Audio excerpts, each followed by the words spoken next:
gente trabalha contra o tempo, a gente vira à noite. Quando tá chegando perto de uma campanha, a gente já começa... A gente madruga, a gente corre o risco, a gente pega a estrada. Sabe, ficar ansiosa para ver o que nós vamos encontrar, como é que vai ser. A gente larga nossas famílias, nossos filhos, entendeu? Pra estar trabalhando, pra fazer uma série de coisas. Nossa, isso é uma coisa que vale a pena demais. Mas porque nós somos verdadeiramente apaixonadas pelo que a gente faz. O trabalho do GAP, ele é um trabalho de marketing direto, né? Ou seja, é um trabalho de marketing com o público, diretamente, sem ter nenhum serviço, um atravessador. A gente vai de casa em casa, batendo nas portas e conversando com as pessoas. Então, assim, basicamente é isso. É um trabalho de porta em porta. Uma ideia que tinha sido inicialmente feita na África, mas ninguém sabe exatamente como, né? Ela tinha sido executada.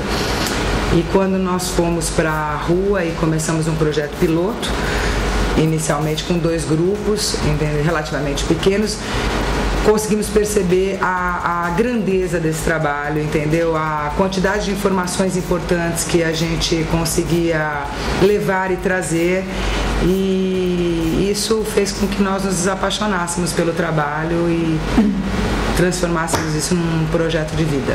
Os nossos agentes, eles saem às ruas conversando com as pessoas, mas jamais insistindo num voto, né? É muito mais uma conversa sobre a importância dessa liberdade. E nesse momento nós aproveitamos para apresentar um candidato, né, que a gente acredita que seja o mais importante e o melhor para aquele momento.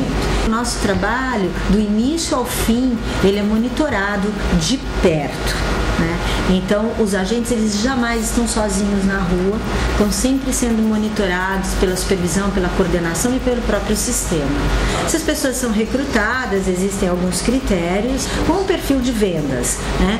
E aí eles começam, então, a ter todo um conceito, a conhecer toda a parte conceitual do nosso trabalho, né? Que é a parte política, história e política. Por outro lado, também são pessoas que são treinadas para falar sobre um determinado candidato, que é o nosso cliente. A gente acreditava que talvez a gente pudesse fazer alguma diferença, levando algumas informações, fazer com que as pessoas começassem a pensar um pouquinho sobre o voto consciente. Nesse momento, nós tivemos que sair um pouquinho do papel, porque o volume de informação era muito grande. Foi então que quando nós contactamos o Ricardo para que ele se unisse ao grupo da gente, para criar um sistema que foi criado em 98, mas vem sendo aperfeiçoado ao longo desses trabalhos. Eu fui contactado porque conheço há algum tempo já as pessoas que trabalham com o GAP, de forma que criaram o GAP aqui em Natal,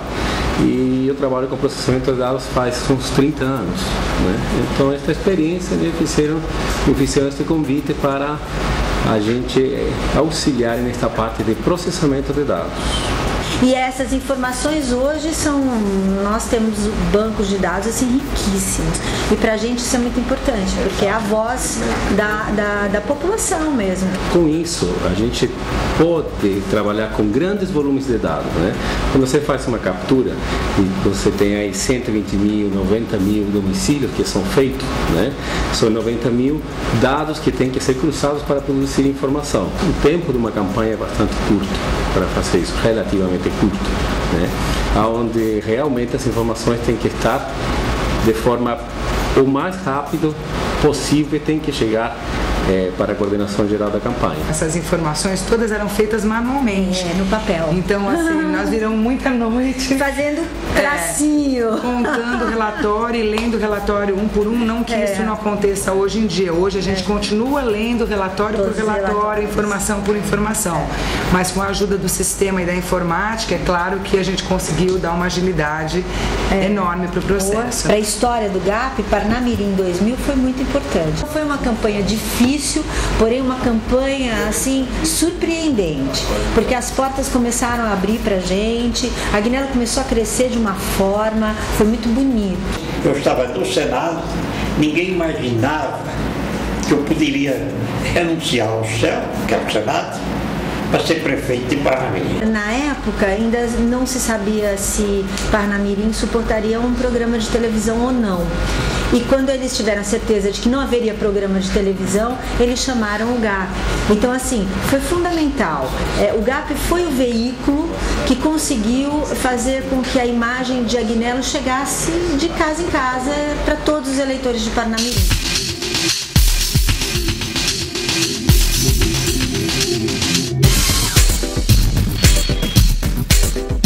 O GAP, além de dar essa contribuição da construção da minha imagem, ela deu para mim uma contribuição muito maior, porque trouxe para mim problemas que existiam e que a população não identificava quais.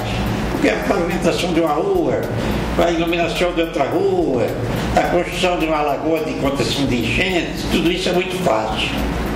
O que eu consegui captar de todo o trabalho da GAP é que Parnamirim precisava ser reconstruída na base do amor próprio, da autoestima de todos os parnamirenses. O eleitor em Parnamirim era muito sofrido, né? Parnamirim, mesmo fazendo parte de uma região metropolitana, né, e colada à capital do estado, era um município sofrível, né, onde tudo faltava, o nível de corrupção era muito alto.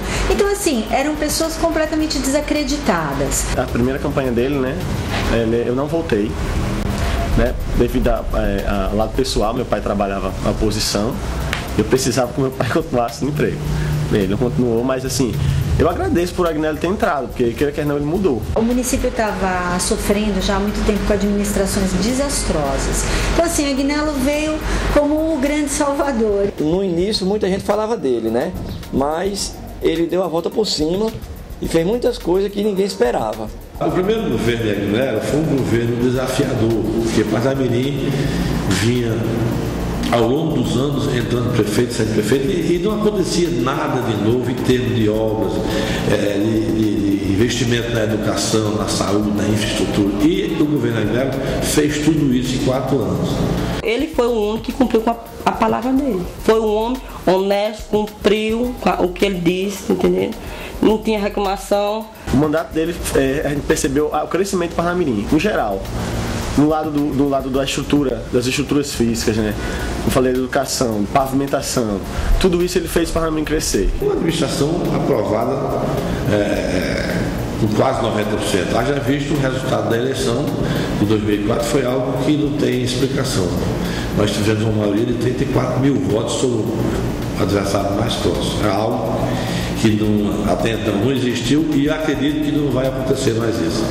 Todas as vezes que Agnello Alves foi candidato a prefeito, eu votei nele. Todas as 2, aliás, 3 vezes, né?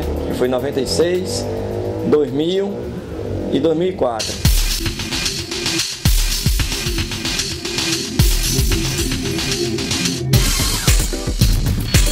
Em 2000 existia uma população que vivia ali, sobrevivia ali. Em 2008 você já viu uma população que cresceu, e eu não sei dizer isso em percentuais, mas cresceu muito, de pessoas que começaram a migrar para Parnamirim e morar em Parnamirim, né? Porque ela passou de uma cidade dormitório para uma cidade pungente mesmo, onde as coisas acontecem, onde há o desenvolvimento.